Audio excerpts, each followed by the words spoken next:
नमस्कार दोस्तों, एसपीडी वार्षिकांक 2025 के अक्टूबर महीने के करंट अफेयर में आप सभी लोगों का स्वागत है।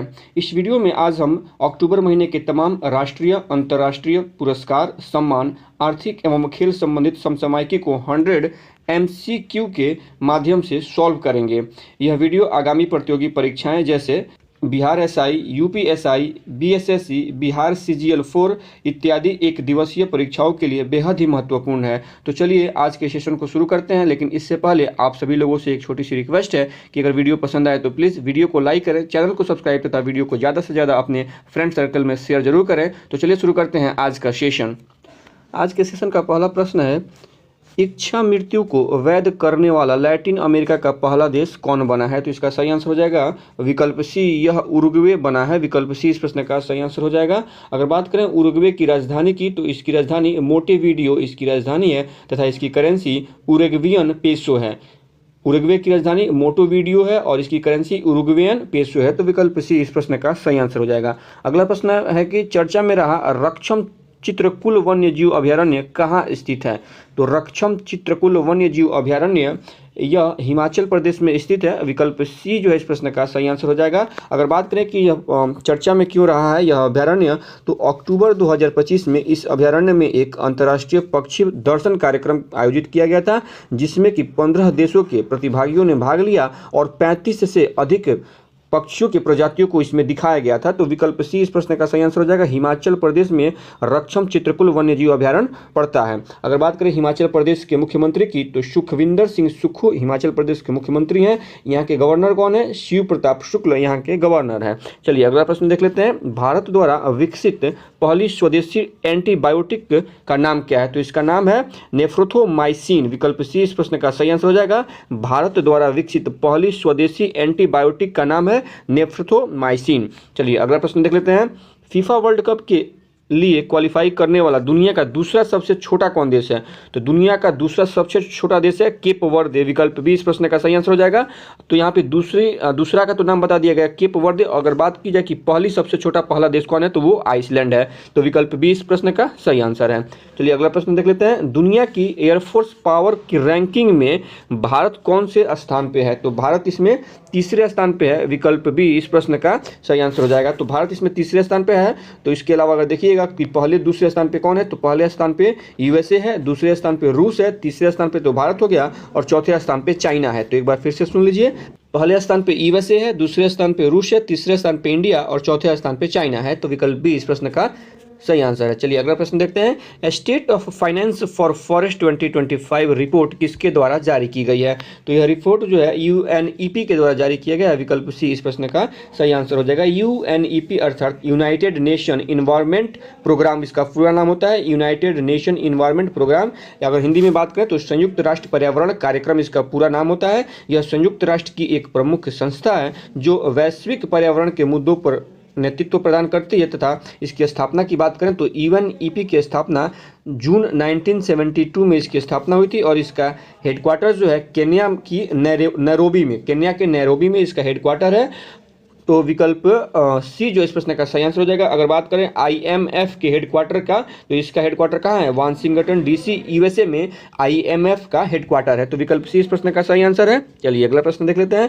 मासिक धर्म अवकाश नीति लागू करने वाला भारत का पहला राज्य कौन बन गया है? तो यह भारत का पहला राज्य कर्नाटक है, जिन्होंने मासिक धर्म अवकाश नीति लागू की है। तो विकल्प सी इस प्रश्न का सही आंसर हो जाएगा। कर्नाटक की राजधानी कहाँ है? बेंगलुरु है। यहाँ पे अभी कर्नाटक के सीएम कौन है? तो सिद्धारमैया कर्नाटक के सीएम है और यहाँ पे गवर्नर कौन है? तो थावरचंद गहलोत कर्नाटक के गवर्नर है। तो विकल्प सी इस प्रश्न का सही आंसर हो जाएगा। अगला प्रश्न देख लेते हैं। भारत का चौथा अंटार्कटिक अनुसंधान स्टेशन कौन सा होगा? तो भारत का चौथा अंटार्कटिक अनुसंधान स्टेशन मैत्री 2 होगा। विकल्प सी इस प्रश्न का सही आंसर हो जाएगा, जिसे यानी मैत्री 2 को जनवरी 2029 तक पूरा किए जाने का उम्मीद है। इसके अलावा भारत के पहले 3 अनुसंधान अंटार्कटिक में जो स्थित हैं उन अनुसंधान स्टेशनों के नाम देखें तो भारत का सबसे पहला अंटार्कटिक अनुसंधान स्टेशन का नाम दक्षिण गंगोत्री है। क्या है? दक्षिण गंगोत्री। यह भारत का पहला अंटार्कटिक में स्थित अनुसंधान स्टेशन है, जिसकी स्थापना 1983 में की गई थी। अभी ये फिलहाल में निष्क्रिय है। इसके बाद जो ये तो पहला हो गया, जो दूसरा अनुसंधान स्टेशन था उसका नाम था मैत्री और इसकी स्थापना जो है इसकी भी स्थापना 1983 में भी इसकी स्थापना की गई थी। तीसरा जो स्टेशन बना था उसका नाम है भारती, इसकी स्थापना 2022 में की गई थी। और चौथा जो स्टेशन बन रहा है अभी, इसका नाम है मैत्री द्वितीय, और इसकी स्थापना जो है, इसकी स्थापना तो की जा चुकी है, इसके कार्य के संपन्न होने की जो अवधि है वह वर्ष 2029 तक का अनुमान लगाया गया है। तो पहला नाम था दक्षिण गंगोत्री, दूसरा मैत्री था, तीसरा भारती और चौथा मैत्री 2 है। तो विकल्प सी इस प्रश्न का सही आंसर हो जाएगा। चलिए अगला प्रश्न देख लेते हैं। 11वीं एशियाई एक्वेटिक चैंपियनशिप 2025 में भारत किस स्थान पे रहा है? तो भारत इसमें 11वें स्थान पे रहा है। विकल्प सी इस प्रश्न का सही आंसर है। अगला प्रश्न है कि सतत व्यापार सूचकांक 2025 में भारत कौन से स्थान पे रहा है? सतत व्यापार सूचकांक 2025 में भारत 23वें स्थान पे रहा है। विकल्प सी इस प्रश्न का सही आंसर हो जाएगा। भारत ने 100 में से, अगर स्कोर देखिएगा तो भारत यहाँ पे 100 में से 33.2 मार्क्स लाके यहाँ पे 23वें स्थान पे है भारत। तो विकल्प सी इस प्रश्न का सही आंसर है। चलिए अगला प्रश्न देख लेते हैं। अंतर्राष्ट्रीय फुटबॉल में सबसे अधिक असिस्ट करने वाले खिलाड़ी कौन बने हैं? तो सबसे अधिक असिस्ट करने वाले खिलाड़ी लियोनेल मेसी बने हैं। विकल्प सी इस प्रश्न का सही आंसर हो जाएगा। चलिए अगला प्रश्न देख लेते हैं कि हाल ही में भारत और इंडोनेशिया के बीच कौन सा नौसैनिक अभ्यास आयोजित किया गया है? इसका सही आंसर हो जाएगा विकल्प सी समुद्र शक्ति 5 जो है भारत और इंडोनेशिया के बीच में हाल ही में इसका आयोजन किया गया है, और इसका आयोजन आंध्र प्रदेश के विशाखापत्तनम में किया गया। तो विकल्प सी इसका सही आंसर हो जाएगा। अगला प्रश्न है कि माइकल रेंड्रियनिरीना को किस देश का ट्रांजिशनल राष्ट्रपति नियुक्त किया गया है? तो इन्हें मेडागास्कर का ट्रांजिशनल राष्ट्रपति नियुक्त किया गया है। विकल्प ए इस प्रश्न का सही आंसर है। चलिए अगला प्रश्न देख लेते हैं। खेलो इंडिया यूनिवर्सिटी गेम्स 2025 का आयोजन कहाँ किया जाएगा? तो इसका आयोजन जो है यह राजस्थान में किया जाएगा। विकल्प बी इसका सही आंसर हो जाएगा। कब से कब किया जाएगा? तो राजस्थान में 24 नवंबर से लेकर 5 दिसंबर 2025 तक इसका आयोजन किया जाएगा, और राजस्थान के 7 शहरों में इसका आयोजन किया जाएगा। इसके पहले वाले अगर बात कर ले, यानी वर्ष 2024 में जो खेलो इंडिया यूनिवर्सिटी गेम का आयोजन किया गया था, तो जो उसका आयोजन था वह 7 पूर्वोत्तर राज्यों में किया गया था। इसका आयोजन कब हुआ था? तो 17 फरवरी से लेकर 29 फरवरी के बीच में इसका आयोजन किया गया था। और इसमें देखिएगा तो इसके पदक तालिका में चंडीगढ़ विश्वविद्यालय जो है वर्ष 2024 के खेलो इंडिया यूनिवर्सिटी गेम्स में चंडीगढ़ यूनिवर्सिटी पदक तालिका में शीर्ष पे रहा था। तो विकल्प बी इस प्रश्न का सही आंसर हो जाएगा। खेलो इंडिया यूनिवर्सिटी गेम्स 2025 का आयोजन राजस्थान में 24 नवंबर से 5 दिसंबर 2025 के बीच में किया जाएगा। चलिए अगला प्रश्न देख लेते हैं। 30वीं सीनियर महिला राष्ट्रीय फुटबॉल चैंपियनशिप का विजेता कौन है? एक बार प्रश्न फिर से सुन लीजिए। 30वीं सीनियर महिला राष्ट्रीय फुटबॉल चैंपियनशिप का विजेता कौन है? तो इसकी विजेता है मणिपुर की टीम, इसकी विजेता है। विकल्प सी इस प्रश्न का सही आंसर है। अगला प्रश्न है कि महिला दृष्टिबाधित फुटबॉल विश्व कप 2025 का विजेता कौन बना है? तो इसका विजेता जो है वह अर्जेंटीना बना है। विकल्प बी इस प्रश्न का सही आंसर है। चलिए अगला प्रश्न देख लेते हैं। भारत का पहला मानव अंतरिक्ष मिशन गगनयान कब लॉन्च होगा? यह वर्ष 2027 में लॉन्च होगा। विकल्प सी इसका सही आंसर है। अगला प्रश्न है खान मंत्रालय ने किस खनिज को प्रमुख खनिज घोषित किया है? तो खान मंत्रालय ने चूना पत्थर को प्रमुख खनिज के रूप में घोषित किया है। विकल्प बी इसका सही आंसर है। अगला प्रश्न है IUCN प्रजाति अस्तित्व आयोग के प्रथम एशियाई अध्यक्ष कौन बने हैं? तो इसके प्रथम एशियाई अध्यक्ष विवेक मेनन बने हैं। विकल्प बी इस प्रश्न का सही आंसर है। अगला प्रश्न है कि हाल ही में किस कंपनी को मिनी रत्न का दर्जा दिया गया है? तो हिंदुस्तान शिपयार्ड लिमिटेड को हाल ही में मिनी रत्न का दर्जा दिया गया है। विकल्प सी इस प्रश्न का सही आंसर हो जाएगा। अगला प्रश्न है कि सितंबर 2025 में ICC महिला प्लेयर ऑफ द मंथ कौन बनी है? ICC महिला प्लेयर ऑफ द मंथ कौन बनी है सितंबर 2025 के लिए? तो यह स्मृति मंधाना जी बनी है। विकल्प बी इस प्रश्न का सही आंसर हो जाएगा। इसके अलावा अगर देखिएगा तो हाल ही में 2 नवंबर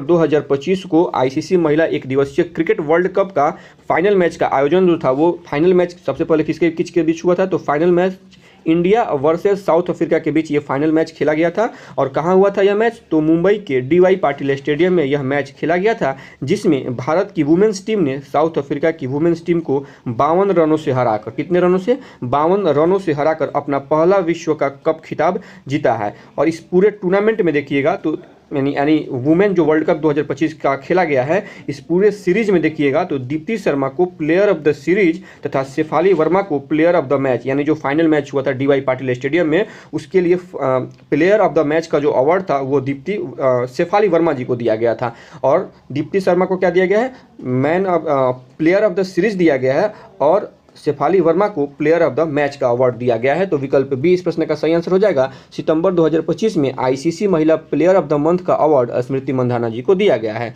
चलिए अगला प्रश्न देख लेते हैं। भारत को मानवाधिकार परिषद के लिए कितने वर्ष के लिए चुना गया है? तो भारत को मानवाधिकार परिषद के लिए 3 वर्ष के लिए चुना गया है। विकल्प बी इस प्रश्न का सही आंसर हो जाएगा। अगला प्रश्न है 8000 मीटर से ऊंची 9 चोटियों पर चढ़ने वाले पहले भारतीय कौन बने हैं? तो इनका नाम है भरत थम्मीनेनी। विकल्प बी इस प्रश्न का सही आंसर हो जाएगा, भरत थम्मीनेनी। अगला प्रश्न देख लेते हैं। वैश्विक भूख सूचकांक 2025 यानी ग्लोबल हंगर इंडेक्स 2025 में भारत कौन से स्थान पर है? तो भारत इसमें 102वें स्थान पे है। 102nd स्थान पे भारत है। विकल्प बी इस प्रश्न का सही आंसर हो जाएगा। और बात करें कि वैश्विक जो भूख सूचकांक इंडेक्स होता है, इसे मतलब ग्लोबल हंगर इंडेक्स जो होता है, इसे जारी कौन करता है? तो जर्मनी की एक संस्था है जिसका नाम है वेल्थुंगर हिल्फे एक संस्था है जो जर्मनी की संस्था है, जिसके द्वारा वैश्विक भूख सूचकांक जारी किया जाता है। ठीक है, तो भारत इसमें 102वां स्थान भारत को मिला है। पहले स्थान पर आर्मेनिया है। अगर बात करें वर्ष 2024 में भारत कितने स्थान पे था? तो वर्ष 2024 में भारत का स्थान 105वां था। वर्ष 2025 में भारत का एक स्थान जो है 102वां है। चलिए अगला प्रश्न देखते हैं। यूएसए बनाम राज किसकी आत्मकथा है? यूएसए बनाम राज यह डॉक्टर राज बोथरा जी की आत्मकथा है। विकल्प बी इस प्रश्न का सही आंसर है।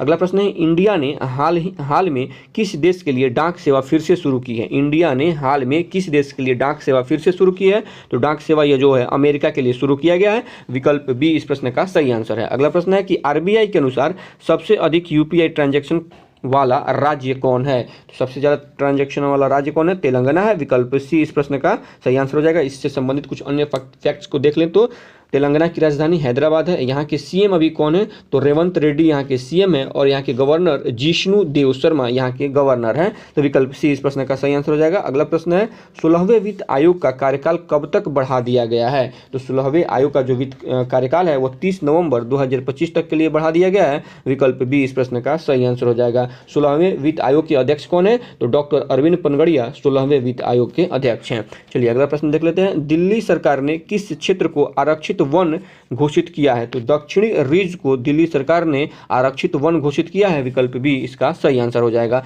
अगला प्रश्न है। दुनिया का पहला multi sensor EO satellite launch कौन लॉन्च करेगा? तो गैलेक्स आई जो है यह लॉन्च इसके द्वारा लॉन्च किया जाएगा। दुनिया का पहला मल्टी सेंसर ईओ सैटेलाइट किसके द्वारा? गैलेक्स आई के द्वारा लॉन्च किया जाएगा। विकल्प बी इसका सही आंसर हो जाएगा। अगला प्रश्न है। एचआईवी, हेपेटाइटिस बी व सिफिलिस संक्रमण मां से बच्चों में समाप्त करने वाला पहला देश कौन बन गया है? तो यह पहला देश कौन है? मालदीव है। विकल्प सी इस प्रश्न का सही आंसर हो जाएगा। मालदीव की राजधानी देखें तो इसकी राजधानी माले है और यहाँ की करेंसी क्या है? तो मालदीवियन रूफिया यहाँ की मुख्य रूप से आप देखिएगा, रूफिया इसका उच्चारण है। ये रूफिया यहाँ की करेंसी है और यहाँ के राष्ट्रपति कौन है? तो मोहम्मद मोइजू मालदीव के राष्ट्रपति हैं। तो विकल्प सी इस प्रश्न का सही आंसर हो जाएगा। अगला प्रश्न है। एशिया का सबसे सुरक्षित बैंक ग्लोबल फाइनेंस कौन बना है? तो यह डीबीएस बना है। विकल्प सी इस प्रश्न का सही आंसर हो जाएगा। डीबीएस यानी डेवलपमेंट बैंक ऑफ सिंगापुर। विकल्प सी इस प्रश्न का सही आंसर है। अगला प्रश्न है कि पहली तीरंदाजी प्रीमियम लीग का विजेता कौन बना है? पहली तीरंदाजी प्रीमियम लीग का विजेता कौन बना है? तो राजपूताना रॉयल्स बना है। विकल्प बी इस प्रश्न का सही आंसर है। अगला प्रश्न है। एबेल पुरस्कार 2025 किसे दिया गया है? मसाकी काशीवारा जी को एबेल पुरस्कार 2025 दिया गया है। चलिए अगला प्रश्न देख लेते हैं। भारत का पहला सेमीकंडक्टर संग्रहालय कहाँ खुला है? तो भारत का पहला सेमीकंडक्टर संग्रहालय हैदराबाद में खुला है। विकल्प सी इस प्रश्न का सही आंसर है। अगला प्रश्न है कि अर्थशास्त्र का नोबेल 2025 किसे मिला है? तो अर्थशास्त्र का नोबेल जो पुरस्कार है ये उपरोक्त तीनों लोगों को दिया गया है। जोएल मोकीर, फिलिप अघियन और पीटर हॉविट यानी इन तीनों लोगों को अर्थशास्त्र का नोबेल पुरस्कार 2025 से सम्मानित किया गया है। तो विकल्प डी जो है इस प्रश्न का सही आंसर हो जाएगा। चलिए अगला प्रश्न देख लेते हैं। भारत की पहली मानसिक स्वास्थ्य राजदूत कौन बनी है? तो ये दीपिका पादुकोण जी बनी है। विकल्प बी इस प्रश्न का सही आंसर हो जाएगा। अगला प्रश्न है कि IUCN का नवीनतम सदस्य कौन बना है? तो IUCN IUCN का नवीनतम सदस्य आर्मेनिया बना है? विकल्प सी इस प्रश्न का सही आंसर है। अगला प्रश्न है, किस राज्य के 5 समुद्र तटों को ब्लू फ्लैग प्रमाणन दिया गया है? किस राज्य के 5 समुद्र तटों को ब्लू फ्लैग प्रमाणन दिया गया है? तो इसका सही आंसर हो जाएगा विकल्प सी, महाराष्ट्र के 5 समुद्री तटों को ब्लू फ्लैग प्रमाणन दिया गया है। महाराष्ट्र की राजधानी सबको पता मुंबई है। यहाँ पे अभी सीएम कौन है महाराष्ट्र के? देवेंद्र फडणवीस यहाँ के सीएम है। और यहाँ के गवर्नर कौन है? तो आचार्य देवव्रत यहाँ के गवर्नर है। तो विकल्प सी इस प्रश्न का सही आंसर हो जाएगा। अगला प्रश्न है कि इजराइल ने सर्वोच्च सम्मान प्रेसिडेंशियल मेडल ऑफ ऑनर किसे दिया है?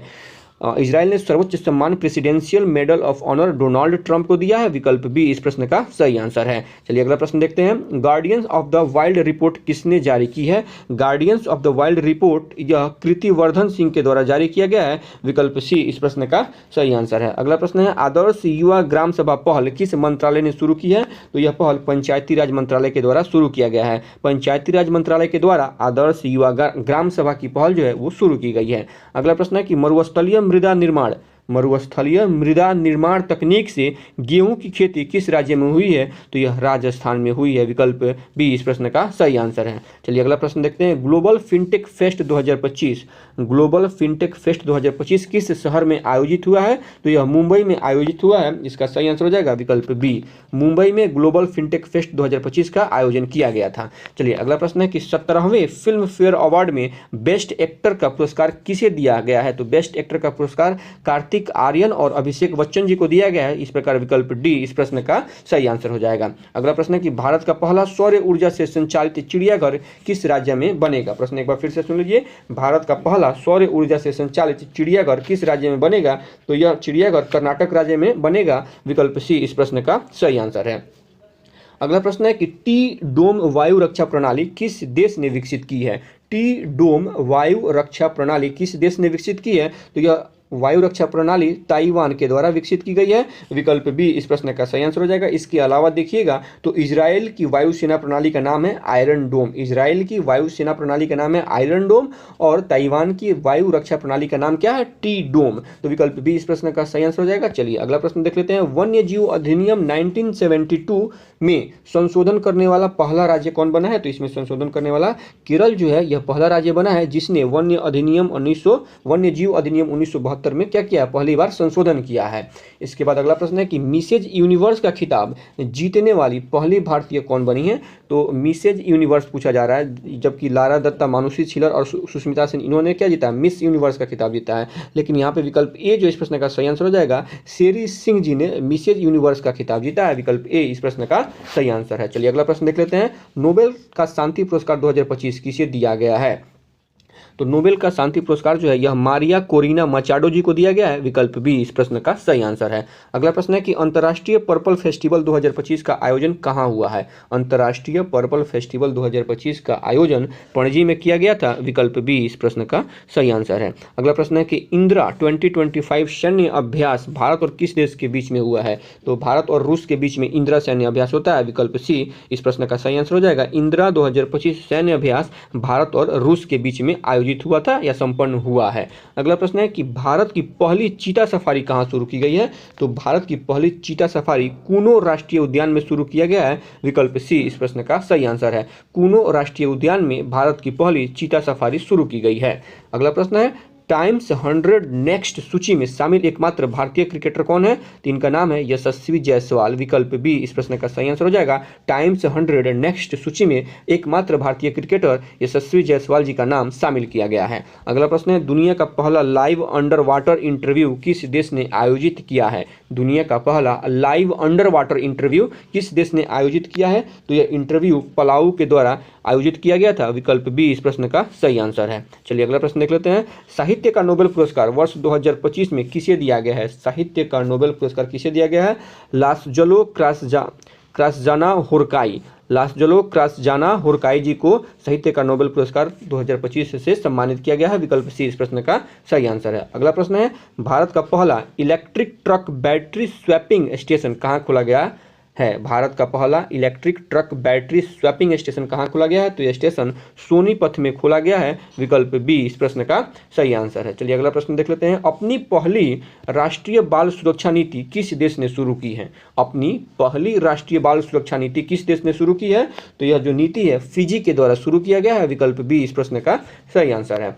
अगला प्रश्न है, अरब राज्य से यूनेस्को का पहला महानिदेशक कौन बना है? अरब राज्य से यूनेस्को का पहला महानिदेशक खालिद अल एनानी बने हैं। खालिद अल एनानी विकल्प बी इस प्रश्न का सही आंसर है। चलिए अगला प्रश्न देखते हैं। भारत का पहला पशु जन्म नियंत्रण यानी एबीसी एनिमल बर्थ कंट्रोल प्रशिक्षण केंद्र कहाँ शुरू हुआ है? भारत का पहला पशु जन्म नियंत्रण प्रशिक्षण केंद्र कहाँ शुरू हुआ है? तो यह उत्तर प्रदेश में शुरू किया गया है। विकल्प बी इस प्रश्न का सही आंसर हो जाएगा। अगला प्रश्न है कि बिहार चुनाव 2025 में चुनावी पहचान क्या रखी गई है? चुनावी पहचान छोटी चिड़ैया रखी गई है। विकल्प सी इस प्रश्न का सही आंसर हो जाएगा। अगर बिहार चुनाव 2025 की कुछ बातें करें तो 6 नवंबर 2025 को बिहार चुनाव 2025 में 6 नवंबर को पहला चरण हुआ है, 11 नवंबर को दूसरा चरण होने वाला है और 14 नवंबर को इसका रिजल्ट आने वाला है। तो विकल्प सी जो इस प्रश्न का सही आंसर हो जाएगा। छोटी चिड़ैया बिहार चुनाव 2025 में चुनावी पहचान है। चलिए अगला प्रश्न देख लेते हैं।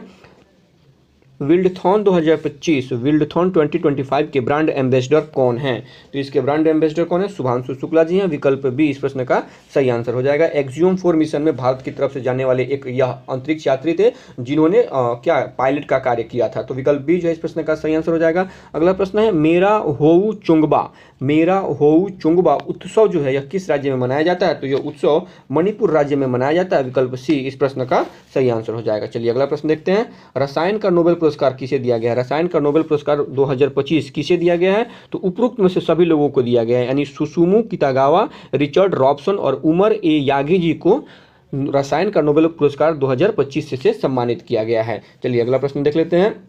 भारत का पहला पूर्णतः डिजिटल हवाई अड्डा किस राज्य में शुरू हुआ है? भारत का पहला पूर्णतः डिजिटल हवाई अड्डा किस राज्य में शुरू हुआ है? तो यह महाराष्ट्र में शुरू हुआ है। विकल्प बी इस प्रश्न का सही आंसर है। अगला प्रश्न है कि 8 अक्टूबर 2025 को मुंशी प्रेमचंद जी की कौन सी पुण्यतिथि मनाई गई है? तो इनकी 89वीं पुण्यतिथि मनाई गई है। विकल्प बी इस प्रश्न का सही आंसर हो जाएगा। अगला प्रश्न है, ईरानी कप 2025-26 का विजेता कौन है? ईरानी कप वर्ष 2025-26 का विजेता विदर्भ रहा है। विकल्प बी इस प्रश्न का सही आंसर है। अगला प्रश्न है कि शास्त्रा रामानुजन पुरस्कार 2025 किसे दिया गया है? तो यह पुरस्कार अलेक्जेंडर स्मिथ को दिया गया है। विकल्प बी इस प्रश्न का सही आंसर हो जाएगा। जूडो जूनियर विश्व चैंपियनशिप 2025 में भारत की पहली पदक विजेता कौन बनी है? जूडो जूनियर विश्व चैंपियनशिप 2025 में भारत की पहली पदक विजेता कौन बनी है? तो इनका नाम है लिनथोई चनम्बम। विकल्प बी इस प्रश्न का सही आंसर हो जाएगा। अगला प्रश्न है कि श्रद्धांजलि योजना किस राज्य ने शुरू की है? श्रद्धांजलि योजना किस राज्य ने शुरू की है? असम राज्य ने श्रद्धांजलि योजना की शुरुआत की है। तो विकल्प बी इसका सही आंसर है। अगला प्रश्न है कि भारत में इंग्लिश प्रीमियम लीग का ब्रांड एम्बेसडर कौन बने हैं? भारत में इंग्लिश प्रीमियम लीग का ब्रांड एम्बेसडर संजू सैमसन जी बने हैं। विकल्प बी इस प्रश्न का सही आंसर हो जाएगा। अगला प्रश्न है कि भौतिकी का नोबेल पुरस्कार वर्ष 2025 किसे दिया गया है? तो भौतिकी का नोबेल पुरस्कार जॉन क्लार्क, मिशेल डोवेरेट तथा जॉन एम मार्टिनस यानी उपरोक्त सभी लोगों को भौतिकी का नोबेल पुरस्कार वर्ष 2025 दिया गया है। तो विकल्प डी इसका सही आंसर हो जाएगा। अगला प्रश्न है कि चर्चा में रहा भारत का एकमात्र मड ज्वालामुखी कहाँ स्थित है? तो मड ज्वालामुखी आप देखिएगा तो अंडमान निकोबार में स्थित है। विकल्प बी इस प्रश्न का सही आंसर हो जाएगा। अगला प्रश्न है कि कोंकण 25 सैन्य अभ्यास भारत और किस देश के बीच हुआ है? तो कोंकण जो सैन्य अभ्यास होता है ना, ये भारत और ब्रिटेन के बीच में आयोजित किया जाता है हर बार। विकल्प बी ए जो है इस प्रश्न का सही आंसर हो जाएगा। हर बार कोंकण जो सैन्य अभ्यास होता है भारत और ब्रिटेन के बीच में इसका आयोजन किया जाता है। अगला प्रश्न है कि तूफान एमी का नामकरण किसने किया? जो एक तूफान आया था एमी तूफान, इसका नामकरण किसने किया है? तो इसका नामकरण यूनाइटेड किंगडम के द्वारा किया गया है। विकल्प बी इस प्रश्न का सही आंसर हो जाएगा। अगला प्रश्न है कि विश्व पैरा एथलेटिक्स चैंपियनशिप 2025 में भारत ने कितने पदक जीते हैं? विश्व पैरा एथलेटिक्स चैंपियनशिप वर्ष 2025 में भारत ने कितने पदक जीते हैं? तो भारत ने इसमें कुल 22 पदक जीते हैं। कितने पदक? 22 पदक जीते हैं। विकल्प बी इस प्रश्न का सही आंसर हो जाएगा। अगला प्रश्न है कि हाल ही में प्रधानमंत्री नरेंद्र मोदी ने पीएम सेतु योजना कहाँ शुरू की है? तो यह योजना बिहार राज्य में शुरू की गई है। विकल्प बी इस प्रश्न का सही आंसर हो जाएगा। अगला प्रश्न है कि 10वीं राष्ट्रीय प्रदूषण प्रतिक्रिया अभ्यास 10वीं राष्ट्रीय प्रदूषण प्रतिक्रिया अभ्यास कहाँ आयोजित हुआ है? तो यह अभ्यास जो है सिंगापुर में आयोजित किया गया है। विकल्प बी इस प्रश्न का सही आंसर है। अगला प्रश्न है कि महाजे घर योजना किस राज्य में शुरू की गई है? महाजे घर योजना यह गोवा राज्य में शुरू किया गया है। विकल्प ए इस प्रश्न का सही आंसर है। अगला प्रश्न है हिम तेंदुआ जनगणना पूरी करने वाला भारत का पहला राज्य कौन है? तो यह हिमाचल प्रदेश है। विकल्प बी इस प्रश्न का सही आंसर हो जाएगा। हिमाचल प्रदेश ने हिम तेंदुआ जनगणना हाल ही में पूरा किया है और यह ऐसा करने वाला भारत का पहला राज्य बन गया है। अगला प्रश्न है कि विश्व भारोत्तोलन चैंपियनशिप 2025 में मीराबाई चानू ने कौन सा पदक जीता है? तो मीराबाई चानू ने इसमें रजत पदक जीता है। विकल्प सी इस प्रश्न का सही आंसर हो जाएगा। सिंगापुर ने किस भारतीय गायक के नाम पर द्वीप का नाम रखा है? सिंगापुर ने किस भारतीय गायक के नाम पर द्वीप का नाम रखा है? तो इन गायक का नाम है जुबिन गर्ग। विकल्प सी इस प्रश्न का सही आंसर हो जाएगा। जुबिन गर्ग जी के नाम पर सिंगापुर ने अपने एक द्वीप का नाम रखा है। तो विकल्प सी इस प्रश्न का सही आंसर है। अगला प्रश्न है कि निषाद कुमार ने पुरुष हाई जंप T47 स्पर्धा में कौन सा पदक जीता है? तो इसमें इन्होंने स्वर्ण पदक जीता है। विकल्प सी इस प्रश्न का सही आंसर हो जाएगा। भारत का पहला झुग्गी मुक्त शहर कौन सा है? तो भारत का पहला झुग्गी मुक्त शहर चंडीगढ़ है। विकल्प सी इसका सही आंसर है। अगला प्रश्न है विश्व सामाजिक सुरक्षा फोरम 2025 कहाँ आयोजित हुआ है? तो विश्व सामाजिक सुरक्षा फोरम वर्ष 2025 का जो आयोजन है यह कुआलालंपुर में इसका आयोजन किया गया था।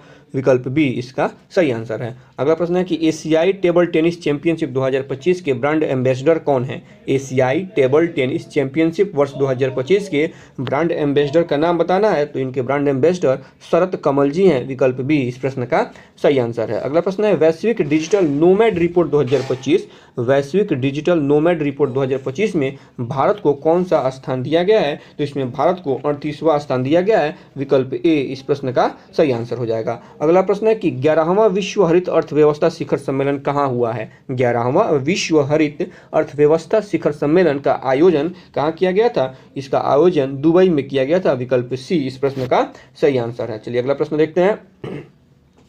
भारत का पहला बाल विवाह मुक्त जिला कौन है? भारत का पहला बाल विवाह मुक्त जिला बालोद छत्तीसगढ़ में जो स्थित है। विकल्प बी इस प्रश्न का सही आंसर हो जाएगा। बालोद जो कि एक छत्तीसगढ़ का जिला है यह भारत का पहला बाल विवाह मुक्त जिला घोषित किया गया है। चलिए अगला प्रश्न देखते हैं कि हाल ही में भारतीय सेना ने ड्रोन कवच सैन्य अभ्यास कहाँ किया है? सैन्य अभ्यास किया गया है भारतीय सेना के द्वारा जिसका नाम है ड्रोन कवच। तो पूछा जा रहा है कि यह अभ्यास कहाँ किया गया है? यह अभ्यास अरुणाचल प्रदेश में किया गया है। विकल्प ए इस प्रश्न का सही आंसर है। अगला प्रश्न है कि आर्थिक स्वतंत्रता सूचकांक 2025 में भारत किस स्थान पर है? आर्थिक स्वतंत्रता सूचकांक 2025 में भारत 128वें स्थान पर है। विकल्प बी इस प्रश्न का सही आंसर हो जाएगा। अगला प्रश्न है कि लाल बहादुर शास्त्री की कौन सी जयंती 2 अक्टूबर 2025 को मनाई गई है? तो इनकी जयंती 121वीं जयंती मनाई गई है। लाल बहादुर शास्त्री जी की 121वीं जयंती जो है वो 2 अक्टूबर 2025 को मनाई गई। इनका डेट ऑफ बर्थ देख लीजिएगा तो 2 अक्टूबर जैसे यहाँ पे मेंशन ही है 2 अक्टूबर 1904 का इनका डेट ऑफ बर्थ है। और इनका निधन कब हुआ था? तो 11 जनवरी को इनका निधन होता है। 11 जनवरी 1966 में लाल बहादुर शास्त्री जी का निधन हो जाता है। कब? जब ये 11 जनवरी 1966 में ताशकंद जो कि उज्बेकिस्तान की राजधानी है ताशकंद 1965 के भारत पाकिस्तान युद्ध को समाप्त करने के लिए ताशकंद समझौते पर हस्ताक्षर करने के कुछ घंटों बाद ही इनका निधन हो गया था। तो निधन कब हुआ था? 11 जनवरी 1966 में यानी 1966 में लाल बहादुर शास्त्री जी का निधन हो गया था। तो विकल्प इस प्रकार से देखेंगे। विकल्प बी जो इस प्रश्न का सही आंसर हो जाएगा। चलिए अगला प्रश्न देख लेते हैं। वैश्विक पर्यटन पुरस्कार 2025 किस राज्य ने जीता है? वैश्विक पर्यटन पुरस्कार 2025 किस राज्य ने जीता है? तो यह पुरस्कार जो है आंध्र प्रदेश राज्य के द्वारा जीता गया। विकल्प सी इसका सही आंसर है। अगला प्रश्न है कि महात्मा गांधी जी की कौन सी जयंती 2 अक्टूबर 2025 को मनाई गई है? तो इनकी 156वीं जयंती मनाई गई है। विकल्प बी इस प्रश्न का सही हो जाएगा। महात्मा गांधी जी का जन्म कब हुआ था? 2 अक्टूबर 1869 को इनका जन्म हुआ था। और इनका निधन कब हुआ था? तो 30 जनवरी 1948 को महात्मा गांधी जी का निधन हो गया था। तो विकल्प बी इस प्रश्न का सही आंसर हो जाएगा। 2 अक्टूबर 2025 को महात्मा गांधी जी की 156वीं जयंती मनाई गई है। चलिए अगला प्रश्न देख लेते हैं। पैरालंपिक तीरंदाजी विश्व चैंपियनशिप में भारत ने कितने पदक जीते हैं? किस खेल में? पैरालंपिक तीरंदाजी विश्व चैंपियनशिप में पूछा जा रहा है। तो इसमें भारत ने कुल 7 पदक जीते हैं। विकल्प बी इस प्रश्न का सही आंसर हो जाएगा। अगला प्रश्न है कि SAFF अंडर 17 फुटबॉल 2025 का विजेता कौन बना है? तो इसका विजेता भारत बना है। विकल्प बी इस प्रश्न का सही आंसर हो जाएगा। अगला प्रश्न देख लेते हैं, विश्व पैरा एथलेटिक्स में भारत के पहले स्वर्ण पदक विजेता कौन है? विश्व पैरा एथलेटिक्स में भारत के पहले स्वर्ण पदक विजेता कौन है? तो ये शैलेंद्र कुमार पहले स्वर्ण पदक विजेता है। और किस खेल में इन्होंने स्वर्ण पदक जीता है? हाई जंप एक जो प्रतियोगिता होता है उसके T63 स्पर्धा में इन्होंने स्वर्ण पदक जीता है। किसमें? हाई जंप की T63 स्पर्धा में इन्होंने स्वर्ण पदक जीता है। तो विकल्प बी इस प्रश्न का सही आंसर हो जाएगा। अगला प्रश्न है, भारतीय वनस्पति सर्वेक्षण के पहले कवक विज्ञानी निदेशक कौन बने हैं? भारतीय वनस्पति सर्वेक्षण के पहले कवक विज्ञानी निदेशक कौन बने हैं? तो इनका नाम है कनाद दास। विकल्प ए इस प्रश्न का सही आंसर हो जाएगा। अगला प्रश्न है, 23वें फीफा विश्व कप 2026 का शुभंकर कौन है? 23वें फीफा विश्व कप 2026 का शुभंकर क्लॉच, जायू और मेपल इसके शुभंकर हैं। विकल्प बी इस प्रश्न का सही आंसर हो जाएगा। अगला प्रश्न है कि वैश्विक खाद्य नियामक शिखर सम्मेलन 2025 कहाँ आयोजित हुआ है? तो इसका आयोजन नई दिल्ली में किया गया था। विकल्प सी इस प्रश्न का सही आंसर है। चलिए अगला प्रश्न देख लेते हैं, भारत की पहली रॉकेट 3D प्रिंटिंग फैसिलिटी किसके द्वारा लॉन्च की गई है? भारत की पहली रॉकेट 3D प्रिंटिंग फैसिलिटी या किसके द्वारा लॉन्च की गई है? अग्निकुल कॉस्मोस के द्वारा लॉन्च की गई है। विकल्प डी इस प्रश्न का सही आंसर है। अगला प्रश्न है, ओजू हाइड्रो इलेक्ट्रिक प्रोजेक्ट किस राज्य में बनाया जाएगा? ओजू हाइड्रो इलेक्ट्रिक प्रोजेक्ट किस राज्य में बनाया जाएगा? तो यह प्रोजेक्ट अरुणाचल प्रदेश राज्य में बनाया जाएगा। विकल्प बी इस प्रश्न का सही आंसर हो जाएगा। इस प्रकार से यह सेशन यहाँ पे समाप्त होता है। आप लोगों से रिक्वेस्ट है कि अगर वीडियो पसंद आई हो तो प्लीज़ वीडियो को लाइक करें, चैनल को सब्सक्राइब तथा वीडियो को ज़्यादा से ज़्यादा अपने फ्रेंड सर्कल में शेयर करें। तो आज के सेशन को यहीं पर समाप्त करते हैं, फिर मिलते हैं किसी दूसरे वीडियो में। तब तक के लिए धन्यवाद।